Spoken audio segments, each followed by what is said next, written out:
Ladies and gentlemen, welcome back to another episode of the Mecca of Banter podcasts. I am this week's host, Bucci Main, and we had a great weekend of some footy that we are going to dissect and break down some fantastic games. But first, we got to check in on the boys. We're going to start off with the man who came into this podcast shirtless, who now is clothed, Mr. Connor Davies and Dobry. How you doing, brother? How is everything? Oh, what's going on, fellas? Good to be here. Sorry I missed last week, but a ton to talk about. We had Liverpool Man City yesterday, one of the best games of footy I've seen in a long time. City with a tie, and then obviously United picked up 3 points again. Bielefeld beat Borussia Dortmund 2, their second team, but they are close to securing staying in the third division. So a lot of positives this week, but I missed you guys last week. Obviously, this is sort of my favorite part of the week. Ready to dive in. I think it could get spicy talking Liverpool City, though. So ready to dive in. Good to see you, boys. Absolutely. I agree. It could get very spicy. Hoove, you got to be on a high over there, my brother. How are we doing, man? A very good day for you on Saturday, bro. Or Sunday. Man. Yeah, I'm doing great. I've got, I feel like I say this a lot, so it may have lost its weight at some point, but I've got takes today. I wish I knew more Villa fans because I'm gonna rip them to shreds. Truthfully, that's how I feel. Those guys suck. No Champions League. But no, yeah. Above all else, doing really well. Happy to be back in the booth with the lads. We're happy to have you here, brother. And last but certainly not least, coming off a fantastic win today, the Chelsea Blues, Mr. Hafey. How are we doing over in the Chelsea corner? It's a great week to be a Chelsea fan. Just wanted to, Hen's not here today, so just wanted to take that catchphrase and run with it myself. But I'm on the roller coaster that is the Chelsea Football Club, and right now we're on a high, 3 points we haven't had in a little bit, so that's fun to feel. But as always, you can find me on Twitter at Hafey4. Twitter is a very toxic place, and sorry, I'll call it X for now on. I really need to get with the times. No, that's stupid. Bro, Stick with Twitter. It's Twitter. It was always Twitter. Don't even say But, X. Yeah, very toxic place for a Chelsea fan right now. Also happy to talk about City. But yeah, pumped to dive in. Hey, before you go on, the Dobes, what happens if Borussia Dortmund 2 gets promoted? Have you ever thought about that? Like, I have no idea. I honestly was one of those. I didn't know who they played this week, and I was like Saturday morning because they're not on TV. You can't watch the games. No shot. So I always check to see when they're playing, and I just saw Borussia Dortmund. And originally, FOTMOB didn't have 2 listed, so I thought it was like a DFB polka game, and somehow Bielefeld was still in it. And then all of a sudden, I refreshed it. I kept refreshing. I looked later, and then the 2 came up. I don't get that. Yeah, I have no idea how that would work. No. Freaking Bielefeld, man. God love him. Ladies and gentlemen, just a reminder, tonight's episode is brought to you by the spring cleaning champions, Manscaped. This season, make sure to groom your carpets and the drapes with the leaders in below-the-waist grooming. Clear out that winter bush with Manscaped's Lawnmower 5.0 and watch your confidence bloom like the springtime flowers. Embrace the season and join the 10 million men worldwide who trust Manscaped with our special offer. Go to manscaped.com and use code MECCA20 for 20% off plus free shipping. Yes, sir. I mean, we've all been full-blown advocates since this situation, but we were before. Like, we're doubling down, and we've been here since day one. I also want to make a statement, bachelor party gifts. Just throwing it out there. Manscaped's hooking it up. Ooh, that's good. Dude, absolutely. Sounds absolutely. like I don't know how I'd feel, though, about, like, one of my best friends for bachelor party. Like, hey, dude, trim your nuts. I got you. Bro, you just get them the deodorant care package thing. Yeah. We got nice care packages out there that you can do. Very true. What are you saying to your buddy by giving him, like, the state-of-the-art ball trimmer? I heard you got some issues, man. I'm here to help. Look, dude, this is for you. Oh, that's hilarious. All right, we're going to kick off tonight's episode with St. Louis City. And we were down in the hot state of Houston or Austin, Texas, and came out with a 2-2 draw. Now, I didn't get to watch too much of the game. I'm going to let you guys kind of take over on this one. I got to watch a little bit. But What are your guys' thoughts on the point? Should we have had more? Frustrations, excitement in certain areas? What are we feeling here? Let's go to Hoove. I did watch it very passionately in front of a TV with unhindered access for 90 minutes. So, I think the first thoughts are we had some consistency in the lineup. We saw it work last week. We literally fielded an unchanged 11, which I believe we didn't do until May of last year. So, obviously, year one, you're going to have some adjustments. But out of the gate, dude, this encourages me so much. Like, we don't have to adjust every single time we play somebody new. We don't have to try something that's not working, a la Klaus and Sam. I feel that may put us in a precarious position, though. Like, those guys are going to split time a lot, maybe. Sam was livid when he got pulled off in the 60th. That's a really good problem to have, though. It is a good problem. Yeah, of course. And, I don't think Klaus has really gotten himself up to speed yet, but that's for another conversation. Knowing that, and knowing that Austin was a defensive team, haven't done great this year, like, we have no right not to just go at about every team out there. Like, play the high press that we've done and play it effectively. And it worked. It worked again. Like, shocker. The biggest disappointment is giving up literally the only two offensive chances that Austin had. Like, they were toothless. And you guys think that first one was a foul? When he throws on that corner, he kind of throws the guy down, wins the header. I don't know. I wanted to bring up the poor refereeing, and I thought, like, I'm not saying that should be called every single time, but like, I was yelling for it. I mean, why was I not going to yell for it? But I that's been called before. Another interesting thing. So the refereeing, again, unbelievably shocking. Like, top to bottom, it was terrible. But we didn't see a replay for the entire first half. Like, it can't be mentioned by the commentators because they're on MLS's payroll. It really felt like they weren't going back and looking at challenges because they were bad. And the ref probably made a mistake, but they don't want to go back and highlight the issues that they definitely know are happening every single game. So that was a telltale sign to me. And then that has to be something. Just thinking about it, even Apple, their highlights, they didn't have the pen. No, like it just went straight to the penalty. It didn't show how the penalty happened. That's top down issues, and their replays. You just said that the quality of the actual stream and the replays that they have are sensational. I'll give them their flowers where it's due. They've done that in the past. We've watched. It's not like this is an issue. We see the replays all the time. That was I think I'm in on a conspiracy that you guys may need to beat the drum on. But it was so bad. And then again, we can't be a serious league if you don't have goal line technology. That ball was in the net, brother. I took one replay of me being like, "That's across the line." It was in the net. It wasn't in the net, I think, the entire time until Stuber touches it. As soon as he touched it, it went backwards 2 or 3 inches. And I was like, that's it right there. They didn't look at it. They didn't go to VAR. They don't have a camera even on the line. Lowen said after the game, he was like, he stood around and waited for the ref to look at his watch because he's like, that's just what I know is supposed to happen. Like, he played in the Bundesliga. That's what happens. We're not a serious league. Like, that was unbelievable. How poorly they blew that whole situation. I was losing my mind. I know Hen was losing his mind. That one pissed me off. So, without beating that drum, Alm came back late.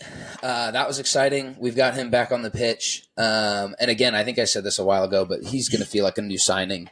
Like I rewatched the 50 or so goals that we had on YouTube from last year, right before the first Tuesday game. And he was involved in a ton of the ones at the beginning. Like, he was active on offense. So I'm excited to see that. But, the guy that we need to talk about the guy that you missed this train. Dobes said it 2 weeks ago. You've missed this train. Celio Pompey was a 90-minute starter every single weekend. He's him. He's him. I've been saying this, and I was actually talking about this in Amsterdam. I've been on the Celio train since he was with the MLS Next team. Like, since we didn't even have a team yet, and I went and watched them play, and he was one of the few guys that could pick up the ball, make something happen. And yes, of course, I want all the credit. Give me all the credit you guys want to give me. I'll take anything you want to say nice about me. That'd be awesome. But more so, like, I think City just has very few players that in a moment, and obviously the goal was a deflection, but he just made that happen. Certain players have that instinct. And I even go back to being at the game last year against Sporting when nobody had anything. Nobody on our team had anything. Yeah. And Celio came on late in that game and instantly gave us something. Like, he just gave us something. And I'm so happy for him that not only did I think him scoring last week and how he played gave him again this chance this week. And that's sometimes what it takes. It takes a chance and taking your moment in order to say, hey, yes, I came from MLS Next Pro. Now I'm here, and I'm here to stay. And like you said, he's on the field for 90 minutes. Yeah, like they subbed the winger. They subbed the striker. They subbed center midfielders. They left Celio on and in the game because he has that one moment of magic, whether it be I'm going to hit a shot and it's going to be a little bit of deflection. It's going to go in. He's at the right spot at the right time to make that moment happen. And I couldn't be happier for the guy because I think he truthfully has taken the harder route to stardom, if you want to say, of I made the decision to come here not knowing if I was ever going to get an MLS contract. I got an MLS contract. I'm on the team. I made kind of an impact last year. And now he's to the point where not first name on the team sheet, but he's definitely one of the first couple of names on the team sheet for sure. You also, in the way that the season rolls, bro, you ride the hot hand. Like, you play the guy. Like, we played Sam again in Austin because why wouldn't you? He gave you every single reason to do it. And I think there's, a backwards a compliment every time that we talk about this to Lutz and the Sporting team. I think they knock this kind of thing out of the park all the time. But on the counterpoint of that, and I really want to – Henry was kind of beating it. AZ has ability to be really good. There's just a couple intangibles that make him tough to watch for me sometimes. Again, the talent is there. No one's questioning that, and he does every once in a while go on really good runs, make really good decisions. But, some of the decision-making is not great, and he got battered in this game. Now, granted, I do think there were a lot of fouls on him that should have been fouls if it weren't for scab refs. But he just doesn't really he doesn't use his body super well. He shifts and feints like nobody else. But as soon as he takes any sort of contact, it's kind of like he bows out. But where do you think his best position is? I just don't. I don't necessarily know if we're utilizing him because he's so great in the press. He's one of those guys that we lose the ball bad out of hell. He can press high, but I kind of think that limits him in terms of being able to pick up the ball in dangerous spots sometimes because he is so high that he's almost picking up the ball with his back to goal. And I think he's so much better running towards defenders than at the goal. Yeah, because he was definitely playing. I mean, he likes to cut in. Like, I'm cool with that if he starts out wide, but he plays awfully central, and those sixes were just beating him. They knew. Last game. Yeah. So, but it wasn't a bad performance. I don't think anyone really had a terrible performance other than two individual moments that suck. But, to come away, that's a great point. 1 point most of the times on the road, anytime, that's a really, really good point. And to just be down for that long and, make it out of there, I'm okay with it. I also hope Carnell continues to be consistent, like you were saying earlier on. I love that he stuck with the same lineup because now we can grow. I think that's something we were lacking last year late in the season. I know it's still very early on, but we need to learn who's supposed to be where, when, and I think we need to continue to grow in that area. And I hope definitely to be consistent. And I also, you brought it up. I love the not playing Klaus and Sam at the same time, and him subbing them for each other because they're the same player at the end of the day. I think they're very similar how they play. And I think Celio off of them works very well. I also think it's if Klaus isn't starting, he's coming on being like, I need a fucking goal. Yeah, for sure. I have to score because he's a highly paid player. He wants to play. And I think that is a great and a fantastic problem to have if Big Sam can keep scoring, if he can keep that pressure on, because obviously you don't want one to fall out of form. But that's a really good problem to have because a motivated Klaus, not that he shouldn't be already, but not only a motivated Klaus that isn't starting, like the guy fully probably coming into the season expected to be the 9 every single week. And I think we all do, and this has kind of been unexpected. His hair was on fire when he got subbed on, bro. Yeah. Like he was so into it. And I think the one thing between him and Sam is Sam likes to get further on from the defenders and behind the line more, just because I think he's got the legs. Whereas, Klaus will provide you some combination. And sometimes when you're breaking down a low block, shocker, a hold-up 9 who can, ping a ball out, that's a little bit better. But we don't need them on the field at the same time. Using him as a 10 is a complete waste. Like, let AZ with the legs or Ostrak, apparently, who likes, I don't know, I still don't know the obsession. But, those guys can play that role too. So it maybe provides a different look. Either way, they're both dangerous as long as you know how to use them, and hopefully we stick with it. But before we move on, there's a question for Hoof because I know he watched the whole thing. I watched the highlights.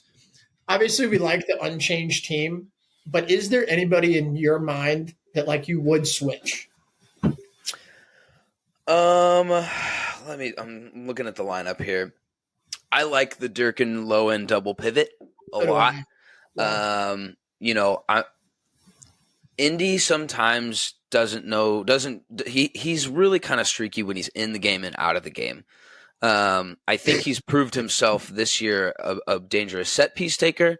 So you like to have those guys on the pitch, but maybe that's where you make some adjustments. Looking at the bench, man, we still don't know what Eric Dyer, God bless. We still don't know what Dyer provides. We know Markanich has been well. The back line, I have a hard time thinking you want to change much out of. AZ or Indy. We haven't seen Blom this year, but Durkin's been too good to take out. I don't know how much more you adjust. And knowing Carnell, we're going to get other guys and get running games. Maybe we don't make wholesale changes every game, but rest is obviously important. I want to see Alm on the pitch when he's 100% healthy no matter what. So I'm thinking, if anything, he's going to play in that Indy wide right, a little bit more midfield type role, or maybe even in the 10-ish area with AZ instead of AZ. So he's got to be on the field for me, but we've yet to see him in a long time and don't need to rush him back in. The last thing I think I'll say about City, and this is how you guys Nikki mainly has been gassing me, said it a couple times in my MLS fandom. Madison never in her life, if she knew United was playing, would schedule a dinner, a funeral, a wedding, you name it, because she knows better. I'll know that I'm truly a City fan when she stops scheduling shit during City games. Is when I know that I'm fully in, because I'm pretty much in. But the moment that she was like, "Yeah, 7:30 dinner time, does that work?" I'm like, "Are you fucking serious?" But yeah, so I'm close. I'm close, fellas. I'm close. We're working on her. Saturday nights are tough, but we're going to get there. Baby steps. All right. Well, that is our St. Louis City recap after our 2-2 draw against Austin FC. Moving on to the Premier League recap from this weekend. First game of the weekend was 6:30 in the morning on Saturday. I can firmly tell you I did not wake up for this freaking game. Many things I'd rather do than watch United at 6:30, but United won 2-0 over Everton at Old Trafford. And Garnacho turned it on, Dobes. You want to talk a little bit about Garnacho's performance? Sure. I mean, Garnacho did what Garnacho does. He's electric. Every time he picked up the ball, there's some, and I know it's still photos, but there's some pretty cool photos of where he picked up the ball and just five or six Everton guys directly surrounding him and him being able to make something happen. So seeing just his progression, truthfully, has been, it sounds crazy. I don't know where we'd be if we were forced to play Anthony every single week. Garnacho's a young kid and we're relying on him. It's wild to think about. Yeah. You know what I mean? I don't know where we'd be if we didn't have a player like him, because he's fearless. His work rate both ways is outstanding. He's defensively sound. He has a much better work rate than Rashford does.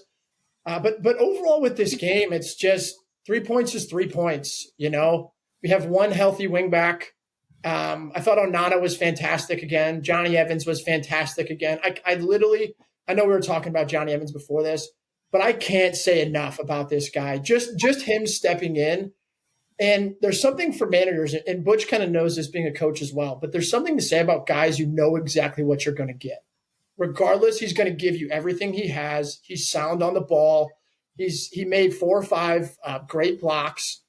And so, yeah, I mean, 3 points is 3 points. And I texted you guys because I wasn't on last week that I do have an agenda to talk about, and you guys can feel free to chime in whatever you want. For the listeners that don't really know me, who I am, what I mean by that is my entire life is consumed by sports. Everything that I do is consumed by sports. I'm sitting there watching South Carolina LSU women's basketball. I'm watching Pat McAfee. My entire life at any given moment, I'm in the shower, I got Pat McAfee on listening to Who Signed Where in Football. There's nothing that I care about and I listen to more than conversations about Manchester United. In my life, nothing. I'm in Discords. I'm on Reddit pages. I'm on Twitter. I'm in Twitter groups. I listen to Goldbridge. I listen to Stretford Paddock. I listen to United USA. All of these different things. And I can't describe how fucking sick of this Ten Hag out movement than I seriously am. And you guys can say whatever you want. The Ten Hag movement has gained steam over the last couple of weeks. He's 8-1-2 in 2024. 8-1-2. We are 6 points off of where we were last year. Jurgen Klopp, after 27 games, the God Savior, Jurgen Klopp, with injuries, we have more points than they did at this point in the season last year. But not only that, my agenda is with pundits and people. You listen to Paul Scholes and you listen to these people that I genuinely respect, that like I grew up, maybe fall in love with this club, that are talking about this manager leaving, but not providing a solution. They're not saying, well, why doesn't he slide Casemiro as an 8, play Mano as a 6, put this person out there? They're saying, oh, he can't get it right. 46% of Ten Hag signings that he's made are free transfers, are loans. 46% are free transfers or loans. We played on Saturday. 2 of his signings played. 2. Casemiro and Onana. 2.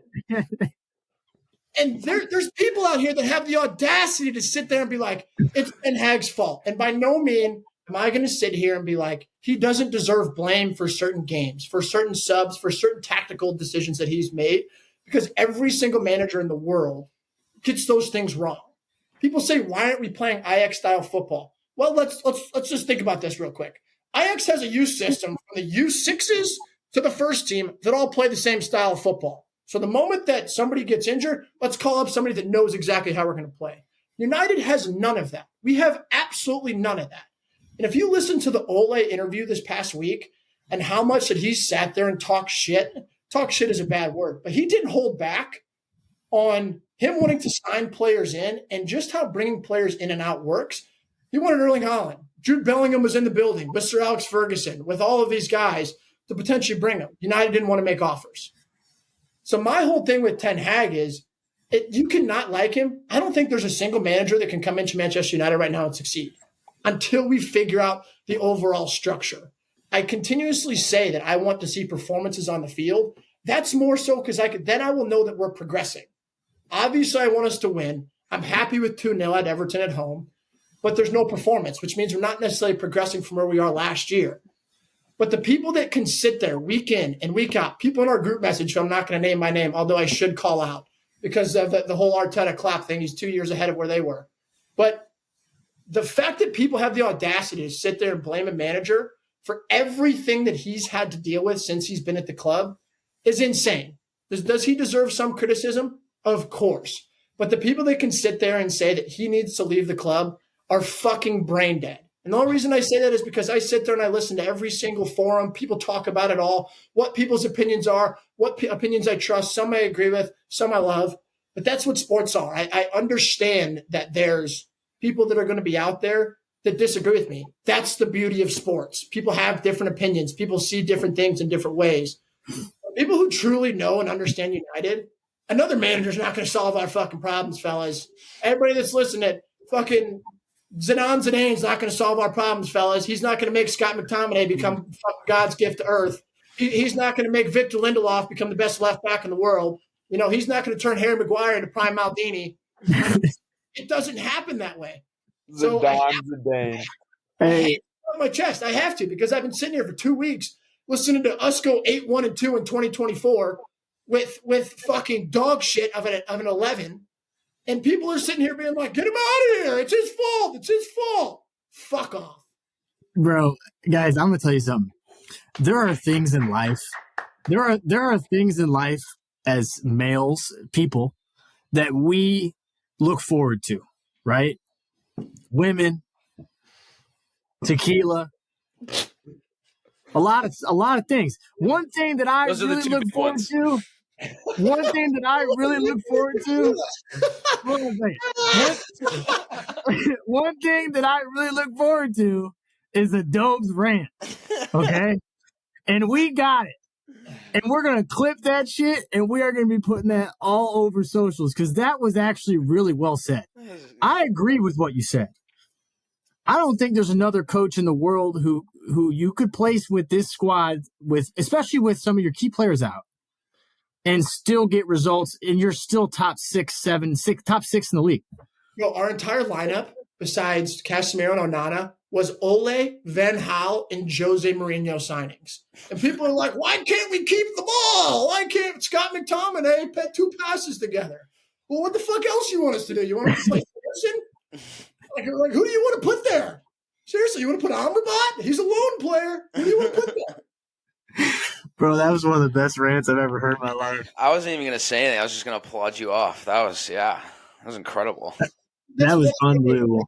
I sit there and I listen to you name it, sports, but there's nothing that I listen to and read about and talk about and like care about truthfully more than United. And the frustration of just idiots who know zero. I'm so over it. I'm so over it. Bro, that was really well said. But congratulations on the win. 3 points. 3 points and the Red Devils move. You know what I'm saying? Easy game next weekend too. We're building. I can't wait to watch that shit with you and win 7-0 again. I can't wait. Moving on. Dude, I'm so happy we don't have to talk a lot of Arsenal today. So pumped. I can't. Bro, I hate Arsenal. I love you. Winks, I love you, bro. Winks, I love you. You're a good dude. You're a good chap. But I hate your football club. And we are going to not talk much. But Arsenal did come out with a win. A late goal. Losing last year or drawing. A late goal from Havertz, who I know Hoove has a few things he wants to say about Havertz about this game. Bro, why was he on the field? Why was that was a class dive. That was a dive, and he was shameless. He was completely shameless. That's it. I didn't watch the entirety of this game. I know Nate Griffin sent a group chat, a meme into the group chat, and I was actually so angry that I didn't respond all day. I let that shit fly. I could not insert myself.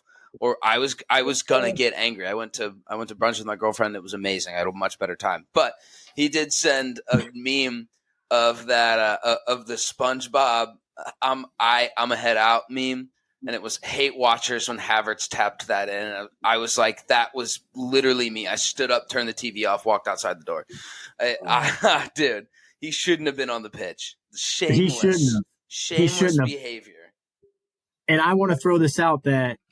Where's the standard? Because they FIFA keeps talking about how they want to take diving out of the game, right? They want to take the relics out of this embellishment.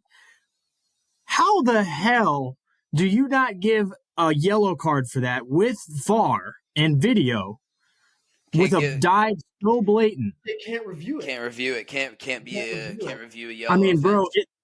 That is just freaking shameful. The only defense I'll give Arsenal fans is that there is no standard. We get back to this a lot, And that's the only thing that you can grasp at from my point of view is like there's been a lot of times that they haven't been called this year. So you're right, hypocritical of the FA and the EFL to even state that if you're just not going to take care of it. And there's probably times Spurs should have been, given a yellow for similar things. Like it's not just Arsenal, but this specific event was so unbelievably infuriating that now we're back to the conversation.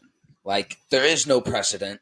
There's no guidance. It's not clear. Like they don't do it every week. Sometimes they do. And then the fans feel hard done. So, that's it. That's all I've got on that.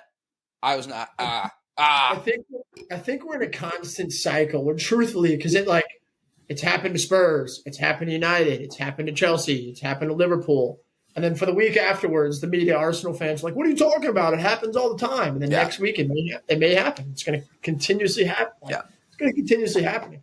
I will say, G, I'd be a little nervous for Arsenal, man. Like. Declan Rice he's a dog. Like Nicky said, they tie that game last year unless they have a Declan Rice type player in that team. Mm-hmm.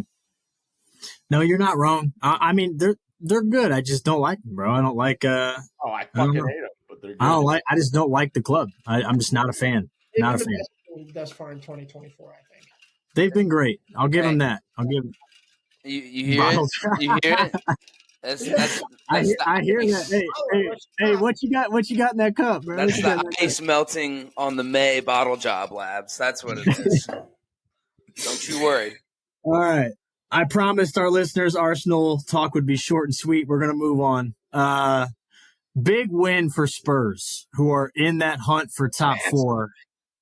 Big win against the team that they needed to beat, who's right above them, Aston Villa. 4-0, absolute murder of a win for Tottenham Hotspur. Give us your post-game breakdown of this game, man. If Spurs won as many of these matches where opponent like teams call them the biggest game of the year, if we had a trophy room for those matches, it'd be chock full. It'd be bigger than Barca's. We beat teams when they decide it's their cup final to play Spurs. We would hold the most trophies. John McGinn said it himself. The biggest game of the year. Biggest game from their point of view to gain some ground. What does he do, lads? He gets frustrated 2-0 down and chops Destiny Udogie, gets a red card, and gets sung by the Villa fans off the field. Super John McGinn, you just don't fucking understand. Yeah.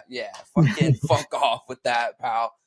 Punked them, smoked them, swept them off their own park. First half was cagey, but it was a comment that so many of the players said, and that you could start to tell towards the end. They don't have the depth to keep up with the competitions they're in, I don't think. Not many clubs do, to be fair, but it was evident. Last 10 minutes of the first half, the players noticed, Postecoglou noticed, fans noticed that they were getting leggy. They were already chasing the game just a little bit. Like, they'll come out and they found a couple really good transitions. But the pressure was mounting. And then, 3 minutes into the first half, swing down the wing and an unbelievable cross from Pep Vs to Maddison. And it just opened up. The game was almost over, in my opinion. And it wouldn't really be until the second goal, Sonny, perfect layoff. Brendan Johnson scores again, 40 million down the drain or something, they say.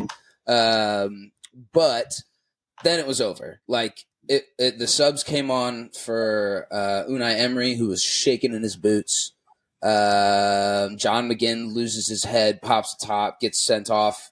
Done. Game. Done and dusted. Then they just decided to give us 10 minutes of extra time, of stoppage time, which was great because we got another Timo Werner goal. Hilarious. Love it. 2-2. The guy's back. He is back. Pulisic and Havertz all scored this weekend. Hey, the Chelsea trash keeps scoring, man. No, it's always good to see him. Seriously, it was so evident to see how little confidence he had. So the first goal last week that I could have scored, Definitely just breaks a seal. And then his goal was nice. It was a good finish. Even the commentators were like, he skies that or puts it way wide 2 weeks ago. Like it was a quality finish. Heung-min Son, technical missile, technical fucking demon in the box. You cannot leave that guy with more than two meters of space. Yeah, it was a Postecoglou masterclass. I really haven't gotten to say that a lot this year, outside of the being October champions or whatever. But yeah, team's pretty healthy, and the style of play they just ran Villa into the ground. There were so many high press moments to where they just vomited on themselves, and we got it quickly to the wing. So yeah, I don't need to beat a drum, but. Any update on Mickey? Haven't seen much on Mickey. What I didn't he stayed on the bench, so that is really the only indication of it was worse than they feared, maybe. So the fact that he didn't go back, I don't think there's been MRIs or anything like that. He blocked a shot from Diaby, I believe, right at the end, or right at the beginning of the half. And it looked like it kind of just smoked his knee. Like it smoked his kneecap because it deflected off and went way out. But he looked a little just shaky after that. So we're hoping for the best. Credit to Dragoshin. I thought Radu was really, really good for not playing a ton this year and, having to slot in halfway through the match. But that's what you do, bro. That's why the winter transfer window's there. You buy guys that you need, and then you end up needing them and using them, and then they don't suck. Mm-hmm. You're not playing Ben Davies as a left-sided center back. So good bit of business. I was happy for him. He looked pretty decent. Shaky moment or two, but to be expected when you don't play a ton. I'm buzzing. There's no way around it. That was a good one. I was pumped for that watch. This starting lineup for you, is that your guys' like best 11, you think? I think so. I mean, Richie's like Richie healthy? Maybe Richie is a 9. Like, okay. It's just, the positions that I'm feeling okay on. I don't think, unless he grows some more, Brennan Johnson was going to be a really, really, really good squad player and electric, 40-minute sub off the bench or 30-minute sub off the bench. But he's kind of played himself into being on the field, whether that's on the right or the left. It matters is you have no reason to play Kulusevski through the middle. But again, he's another one of those guys that kind of just makes things happen. But Sonny will play wherever, and he's dangerous. Like he's so good as a 9, and he's so different. He's not your typical striker. He just brings everybody else into play so effectively, and Richie doesn't. But that's not his game. You kind of just have to adjust how you play. So I don't have an issue with it. I think given the personnel and who you're playing, a Man City, or maybe you're going to want some more aerial threat. But like everyone else, I have no issue with Sonny at the 9. Sonny's low-key having a potential like player of the year season when it comes to stats. Yeah, he's going to need a little more. But I was beating this drum way early. I was saying he was making a player of the year campaign off the jump. I don't know if he's there. There's a couple other cats obviously in that conversation, but he definitely could. He's keeping himself in conversation. A couple more goals, a couple more assists. We just got to keep winning. I would have a hard time thinking that he's not. Love that guy. Best striker. Oh, dude. Finisher of the ball. We say this a lot. One of the best. No question. No, 100%. He's had a great year. 14 goals, 8 assists, Hoof. That's pretty. Plus, he missed a month or 3 weeks with the Asian Cup. Is that right? Yeah. Asian Cup. Probably add 3 or 4 more goals onto that tally. Probably be at 18 by now. Probably right. He's different, man. He's so technically gifted. It's not even funny. Both feet, too. Yeah. He doesn't even. That's what does it. He doesn't know. I mean, he's technically right-footed, but like, yeah, he doesn't really feel that way. Yeah. All right, moving on. Liverpool City. Oh man. All right, Liverpool City, fellas. What a dude! Congrats on the 3 points, man. Huh? Congrats on the 3 points at home. 3 point my nuts. Come on, bro. Listen. We came out slow, and City looked great in the first 30, 35. I'll give him 35, okay? Nice goal really well-worked goal from Stones. That little goal that they worked there in the 23rd minute from De Bruyne assist. Another assist. Short corner, man. Dude, yeah, that we got to we got to come up with something like that for our team. But it was a good goal from Stones. I'll give him that. But man, I've never seen. You guys could disagree, but I've never seen a team dominate City for such. Stop. If you say United, I'm going to smack that hat off you.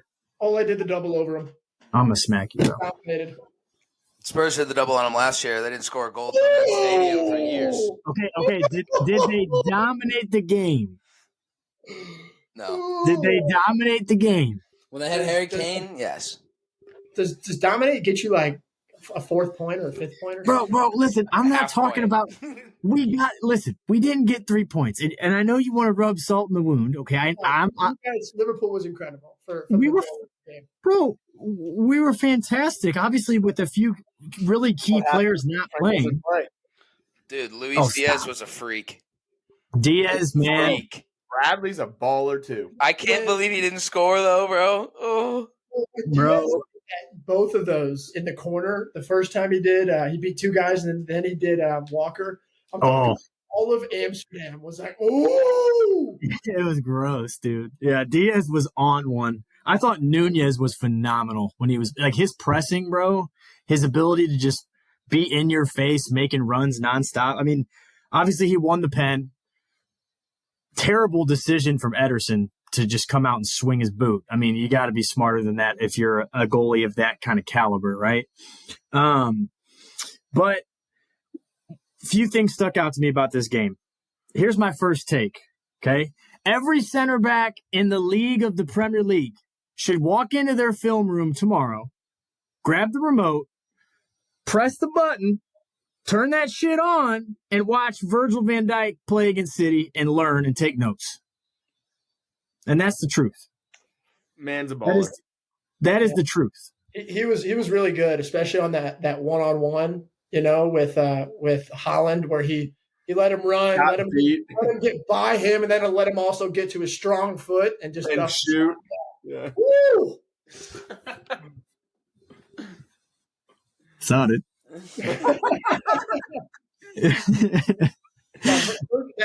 Virgil's I think he was incredible. He was great. And also what he does as far as like a leader and a captain, like the stronghold as a center back that he has on that defensive back four it's nice. And as a Liverpool fan, I bet it's very good to have that stability back there. I was going to say, that sounded like it came from a place of, like, jealousy. Oh, for sure. I mean, we have a new center back partnership every fucking week. That's true. You really do. You really do. No, he was immense. He was a great captain and leader and on the pitch with guys around him that are very young. Guys like Kwanzaa and Bradley, really young. Even Szoboszlai is still young. He's like 22-year-old kid, like first big game at Anfield against City. Those guys are probably nervous as hell, but when you got a guy like Virgil, like, pulling the strings for you, it was phenomenal. I'm going to say this again. We have the Anfield Jisung Park, bro. Yeah, dude, Wataru Endo is unreal. That cat can play, and he has really, really shut up a lot of people who were questioning that signing back in August when they were like, who is this Endo guy from Stuttgart? You've seen him now, and he's shown out for many months when we've needed him to play well. Yeah, I was expecting City's midfield to dominate you guys, and that was not the case. I think Endo was a big part of that. Dude, so was I. I honestly thought the midfield was going to decide the game. I'm like, dude, they got Foden, De Bruyne, Rodri, Stones is hopping in center. We're going to be totally outrunning here. And they were dude, Harvey Elliott played phenomenal. I know Dobes hates spaghetti head, but dude, Jake Paul was balling, bro. That dude was out there just getting after it, dude. Did you see the tackle he had near the touchline by the benches? He went flying into like Foden or something, dude, and Foden just somersaults over him. He wins the ball, and we're off the other way. And I was like, Harvey, you're my G. I love you, bro. No, it was fun.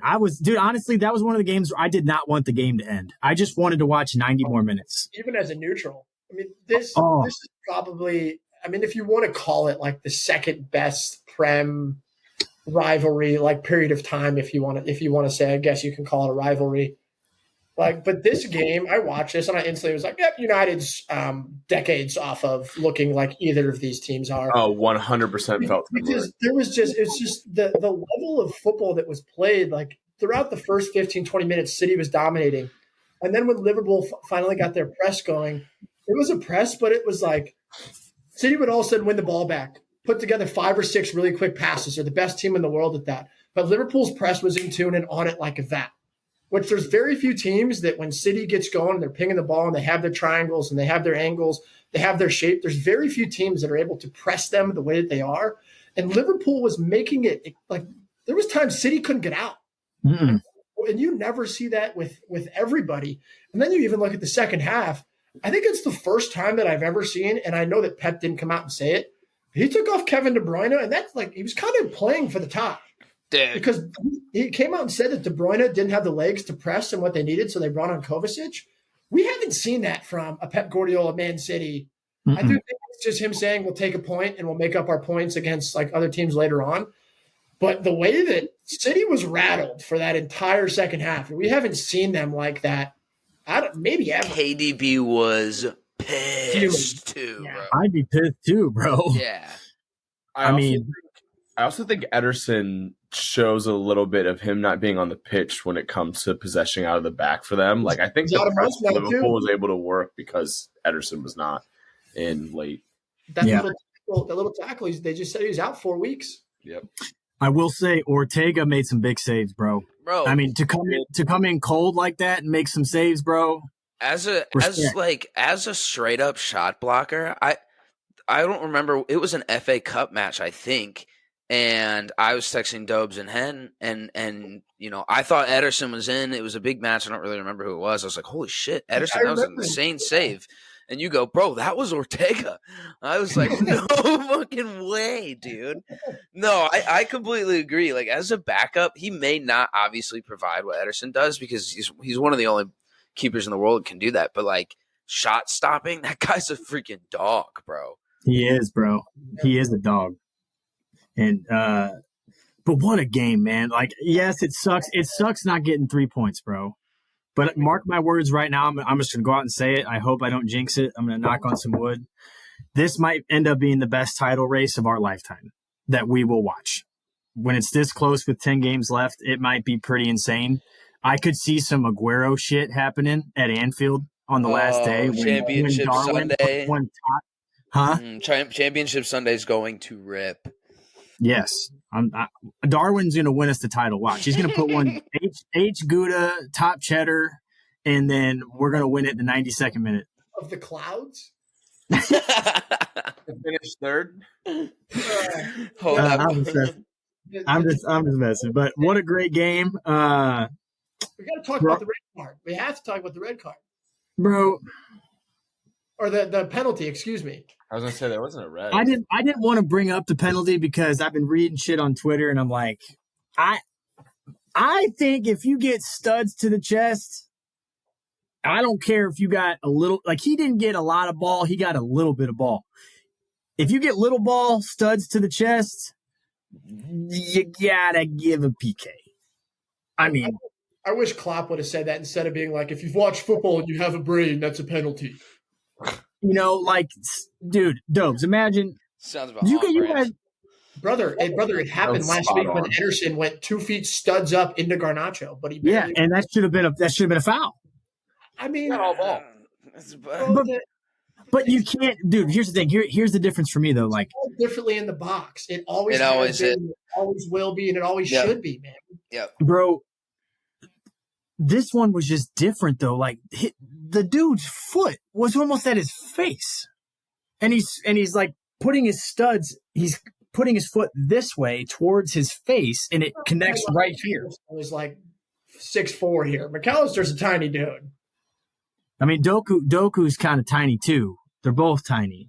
But I was good with the no call. honestly, I was good with the no call because in that moment, that literally is a title deciding call. It is. And unless I agree. you're 100% certain, I don't think you can make that call either way. Like if it's 2-1, and then like Liverpool may tie that, like there's maybe a little bit of different circumstances, but 1-1 right there, literally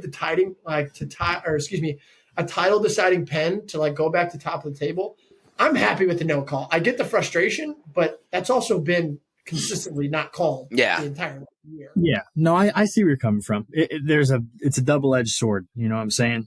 We're, finding the consistency in calls and things like that. But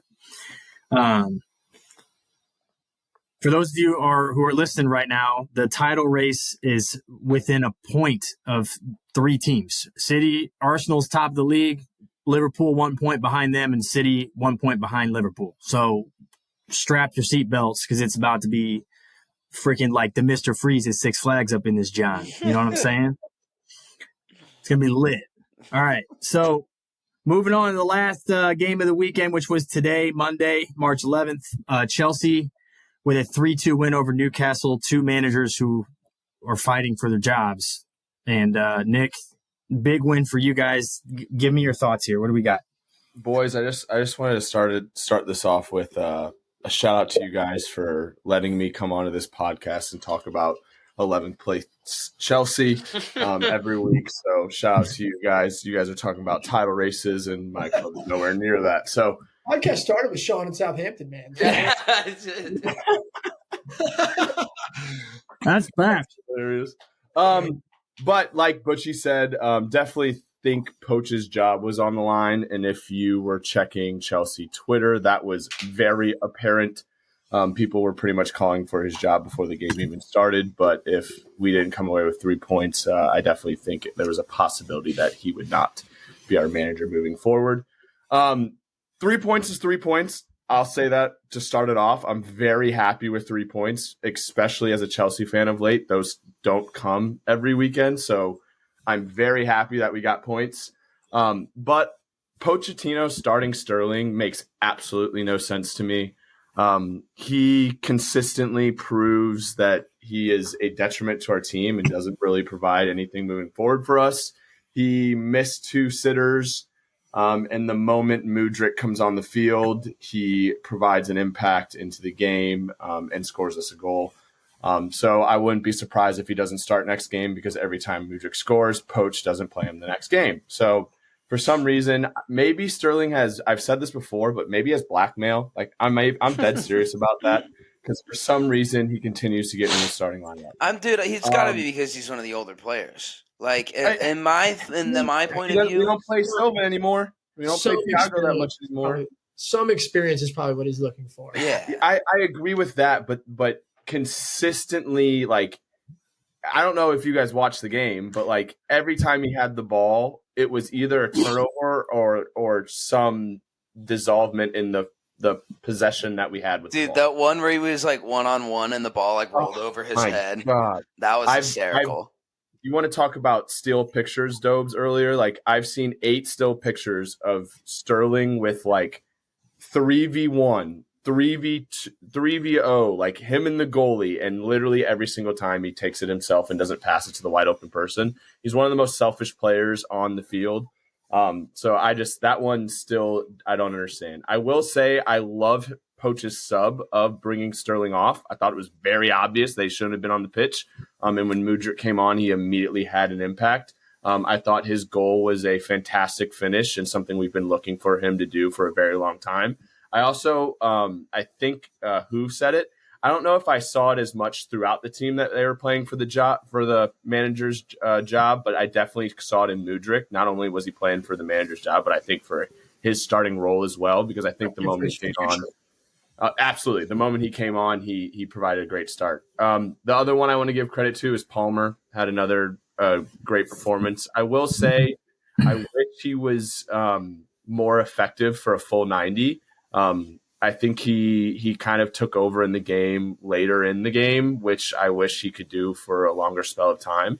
But I think his assist on Jackson's finish, I don't know if you guys saw that. It was a missed clearance from Newcastle, landed to Palmer. He shot it on goal, and Jackson kind of had a deflection in. I thought that was a class finish from Jackson, which is kind of rare from him. And then, dude, he's more of an enigma than Nunez. Like, yeah,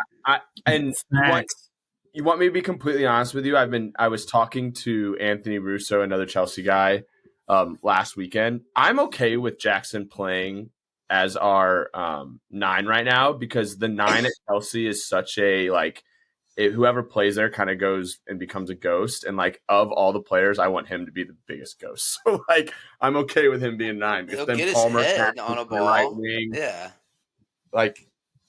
And to be fair, he presses well. He runs a whole bunch. Like when he gets the ball back, he doesn't really do much. But I will also say one thing I was happy with is I think Flan pointed it out on one of the podcasts previously is we're kind of seeing a consistency a little bit in our midfield, which like I want to continue to see because I want to see them grow as a 3. Now I will say I'm not thrilled with how they're not bossing teams in some of these games. We spent a lot of money on them, and our midfield 3 I enjoy, and I think there's a lot of talent in it, so I want to see them continue to grow.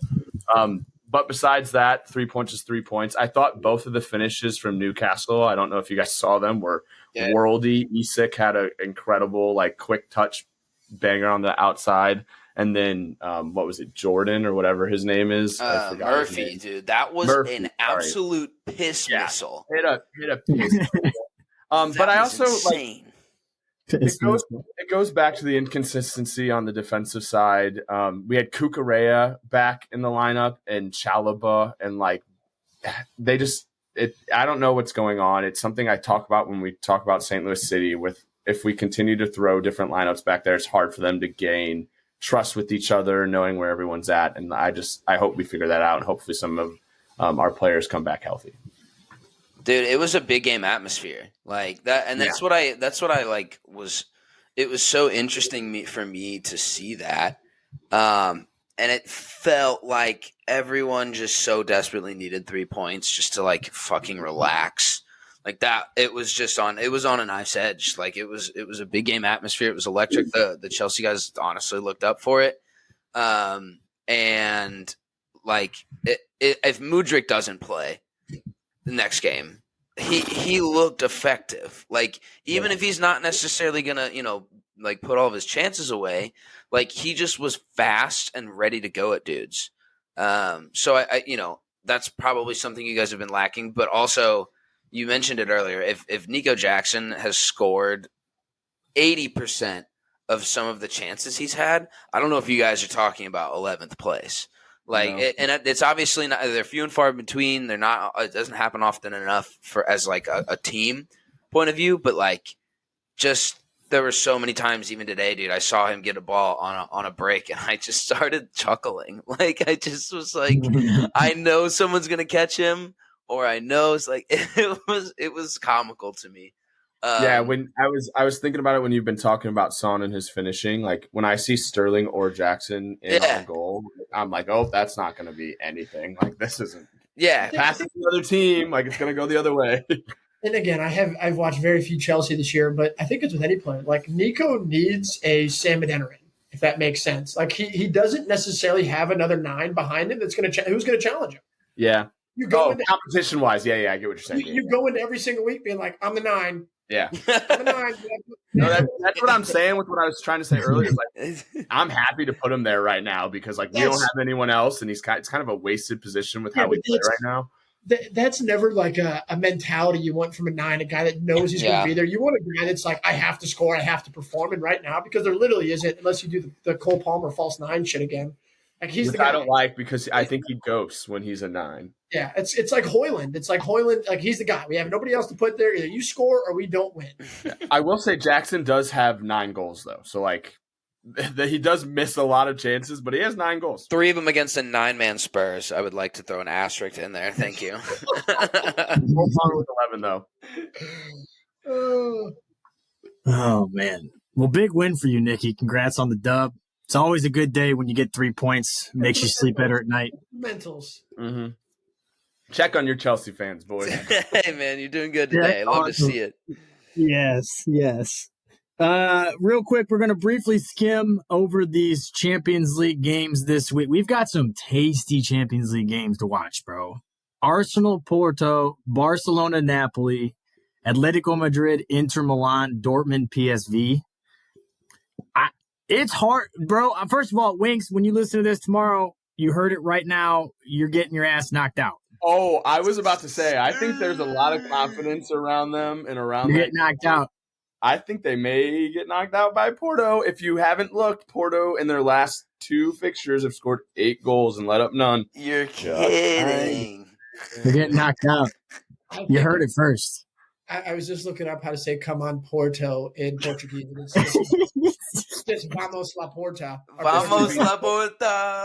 The most on-brand Arsenal thing ever. If they, I will say, to play devil's advocate a little bit, where Arsenal is so good, and it's just been from last year to this year, is when they start games fast. 100%. Coming into this game down a goal, like not that it benefits them, but they're going to come out flying at home. Yeah. And so they need 2 or 3 early, though, to be fair. I do think if they get a goal early, they're going to go on to win the game. But Porto is one of those teams where if they can defend, they're going to make it. I wouldn't say it's like a Diego Simeone Atletico, but they're going to have some shithousery in this game for sure, because that's just how Porto is. And if Porto can hang around in this and keep it 0-0, there's a definite chance that they can get through here. But if Arsenal start fast, man, like this is a juicy. I'm actually looking forward to. I wasn't looking forward to the first leg, but I'm looking forward to watching this one now. Mark my words right here. You heard it. That if Porto wins tomorrow, I swear to God, I will do this. I will overnight ship a Porto hoodie to Winks' house. I swear to God. I swear to God. I will order it on soccer.com and I will have it fast shipped to his house. I'm not messing around. We got a banter in this chat, bro. I'm here for it. Yeah, Arsenal chasing West Ham to be another English team to win a European trophy needs to continue.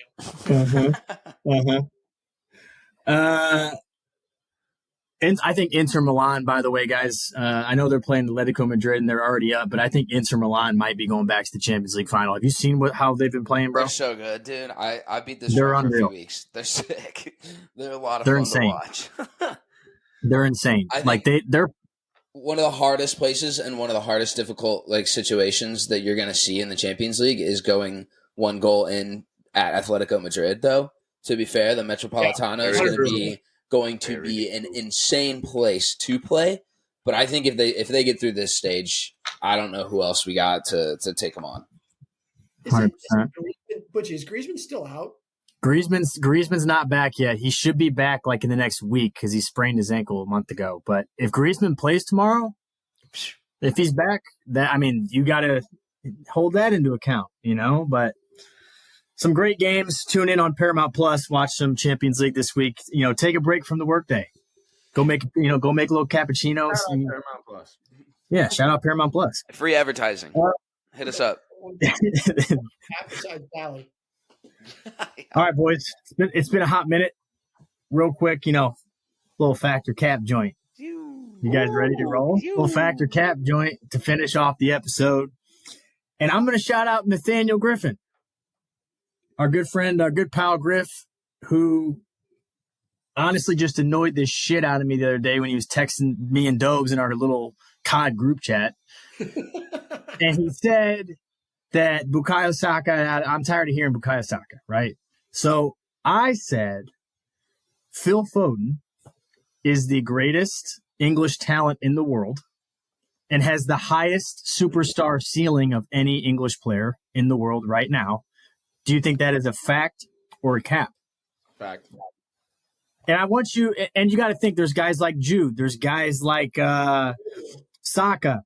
You could even keep Rashford in there if you want. Marcus Palmer. Cole Palmer. They got some studs. They got some studs in this England camp, and I think Phil Foden has the highest ceiling of superstardom of any of them. And you could either agree or disagree. Tell me your thoughts. When you say superstardom, that's the only part that it bugs me a little bit because Jude's superstardom. You saying, I feel like you're meaning highest ceiling. Yeah, bro. Like high ceiling is in at the end of all their careers, who do you think's going to be the best player out of this bunch of players? Okay, thank you. Thank you. I like that a lot. But like talent, Phil, look at Phil's numbers right now. He's a superstar this year. He's got 20 goals, 10 assists in all competitions, bro. He's killing it. Jude's got a ton of goals. Saka's killing it. I'm trying to say, I think Jude's brand is smart. I mean, Jude's brand may be bigger, but I'm talking talent, bro. I think Phil's the best. I'm gonna go Cap. I'll go first. I'm gonna go Cap. I am a Phil Foden truther. I love him. I think he's so technically gifted. He's one of the best young players in the world. He's also a product of Pep Guardiola. And Pep Guardiola is not going to be there forever. And Pep Guardiola knows how to get the best out of Phil Foden wherever you put him on the field. And not saying that doesn't necessarily translate to somewhere else, but we don't know if that translates to playing in any other style of football. I'm going Jude. I'm truthfully going Jude. We all saw Jude Bellingham as a 6 or an 8. For Dortmund, as one of the best in the world at it. He's now playing as kind of a false 9 for Real Madrid, and I think he's leading the best in the world at it. He's one of the best in the world at it. I think this is very tough because they're so both unbelievable. But I'm just going to lean Jude in terms of like overall career because I think Jude can translate to anywhere. I'm not saying that Foden couldn't, but I do think that Foden is a direct product of playing for one of the best managers of all time. That's a good point. Go ahead. I completely agree with those. I think you hit it right on the head. But I think when I watch Phil Foden, I don't even want to say this, but like he's so technically gifted that he can do anything with the ball at any time. And I think Jude kind of wills himself a lot, and he has that like persona and mentality to like get over the line, and I think it's so awesome. But what Phil can do with the ball at any given moment, like I don't think anyone else can do it, and I think he's one of the better midfielders in the world. And I do think if he went to another team, he would do exactly what he's doing. I will say I think Pep definitely, I think Pep definitely instilled a lot of who he is now, but I think he goes anywhere and can do what he's doing now at similar places. And I think that also just falls back to how technically gifted he is because he can do anything at any time with some of that stuff. I'm gonna go fact because I'm gonna play devil's advocate on the Pep Guardiola student point. I think if you take him off of that team to where he's the man and has to be the man, I think we're seeing unbelievably ridiculous numbers. Like, yes, he's got 8 assists. He's got 11 goals, I think. Insane in any Premier League season. But that's like probably not even 25% of the goals that Man City scored. So we're like, yes, he's unbelievable, but we're seeing him play in a system and style that makes sure that everyone that kind of goes in there is really, really good. And I liked Nick's point about willing. Like it's definitely like Phil Foden's got a demon mentality. There's no way around that either. But Jude's is different. He works harder. He reaps all of the benefits of the work and the work rate. And again, this could be a City thing too. But Phil just doesn't have to. Like it comes naturally to him. He is world class with the ball. I think he's got a higher ceiling, but it's by what? By what are we valuing that? We're looking at 2 of the best players. Close. We're looking at 2 of the best players in the world, and they're English under 22, like under 23. So Cole Palmer is literally on Chelsea and who he is today because Phil Foden is too good. Yeah, we saw the difference. Literally. We saw the drop off though yesterday. Like we saw the drop off yesterday when Liverpool kept possession. Foden ghosted. He wasn't good defensively. He wasn't going up and back, and he wasn't the same. That's my only point. Is that I feel like you can drop Jude into Atletico Madrid. You can drop Jude into Tottenham. You can drop Jude into Liverpool.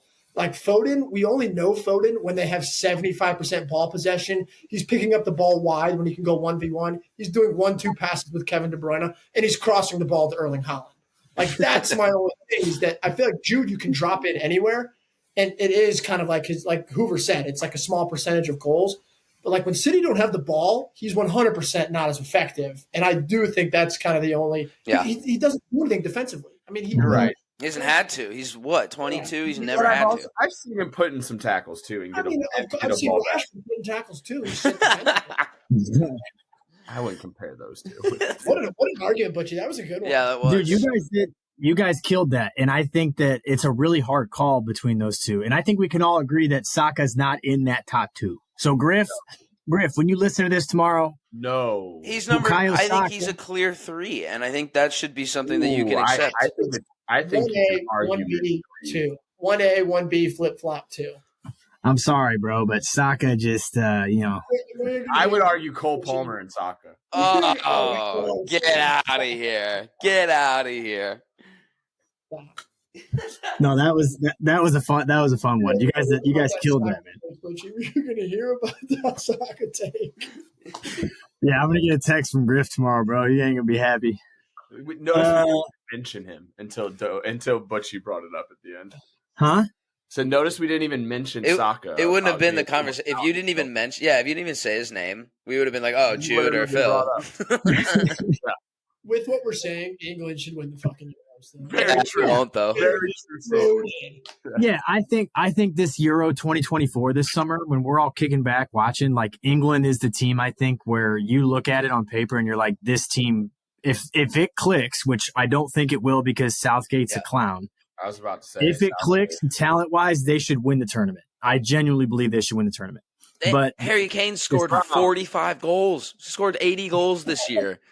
They should do it. It shouldn't. He's like 10 or 11 from Lewandowski's record, I think. 10, 10, something like that. Something crazy, bro. He may bag that in the next 2 games, for all we know. Yeah, he might. I think he might break it, bro. Get rid of that guy. Lewandowski's a fraud.